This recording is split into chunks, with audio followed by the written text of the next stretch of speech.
Os seres queridos, capítulo 1. O segundo fillo. Todos os días comezan de forma parecida co neno. Adoita despertar cun manto de lentitude que lle cobre a cara e máis o pelo, e non sabería dicir de que se compón.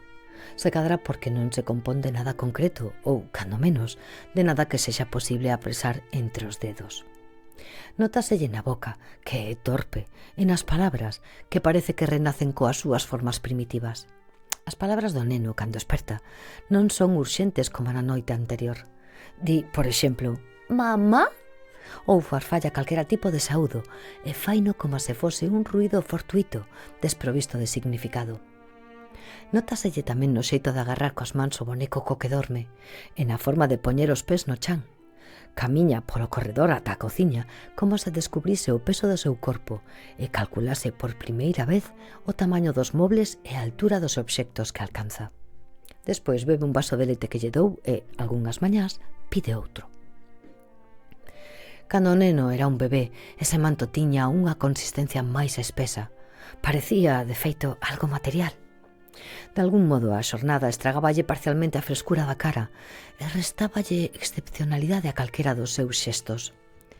Contra o final do día deixaba de ser neno para ser deber. Contra o final do día eu pensaba na roupa por recoller, na louza que lavar, na neveira que encher e tamén na obriga de coidalo, como se todas esas cousas fosen parecidas, tarefas domésticas anotadas nunha lista. A noite restaurábao como criatura singular, e cada mañá era de novo especial polo feito de estar vivo e por ningunha outra razón. A súa pel era outra vez elástica e ben coloreada, a súa mirada radiante. O neno ten agora 5 anos e é o meu fillo. O neno comete algúns erros curiosos. Di, «Mestren tanto», en lugar de «mentres tanto». Deixa as frases sen rematar e logo, cando quere seguir, retoma repetindo a última sílaba que pronunciou. Di, por exemplo, «Vou xogar», e fai unha pausa. Logo di, «Gar co tren de madeira». Equivócase coas frases feitas e, cando quere explicar que alí deitado entre os coxíns do sofá está como un rei nunha cesta, acaba dicindo que está como un rei nunha festa. A min agradanme os defectos do neno e nunca considerei que tivese que corrixilo, pero iso seguramente é porque non son a nai que debería. O neno non se queixa por dormir con pantalón dun pixama de dinosaurios e co camiseta de outro pixama de estrelas e naves espaciais.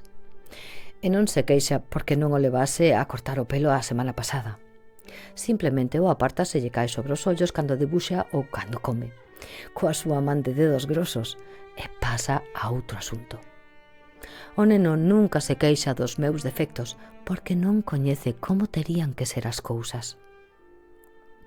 Non se queixou, por exemplo, de que chegase algúns minutos tarde a recollelo na escola de música despois de despedir a Lucía no aeroporto. E cando o acompaño á parada do autobús escolar a mañá seguinte, non se queixa tampouco de que esquecese meter na súa mochila a cantimplora chea de auga que habitualmente leva á escola. Dimo delicadamente, iso sí, pero faino coma restándolle importancia. Entro con el nunha cafetaría e merco unha botella de auga de plástico. El explícame que o plástico é malo para o planeta, porque acaba no mar e envelena os peixes. Eu asegúrolle que non volverá a ocorrer e descúlpome con el e cos peixes. Respóndeme compasivo que non pasa nada. Pouco despois sobe no autobús e fai un xesto de adeus emocionado coa man desde a ventá, como se eu fose unha nai por completo perfecta. Cando o neno marcha, fago tempo mentres non abre a farmacia, así que dou un rodeo considerable desde a parada do autobús ata a rúa onde está, atravesando o campus universitario. Non quero ir á que queda máis cerca, prefiro camiñar ata un barrio onde nunca vivín e onde nunca viviu ninguén que eu coñeza. E entrar nunha farmacia grande e case baleira, desas que parecen un supermercado. Podo lembrar o tipo de frío que sentín durante o traxecto, as cores concretas dese ceo outonizo, cal era a marca de caramelos para a gorxa de oferta, como era a roupa que levaba a xente que agardaba en fila diante do mostrador, e que saúdos e palabras triviais intercambiaron comigo. Ali mercou unha proba de embarazo e outra de ovulación.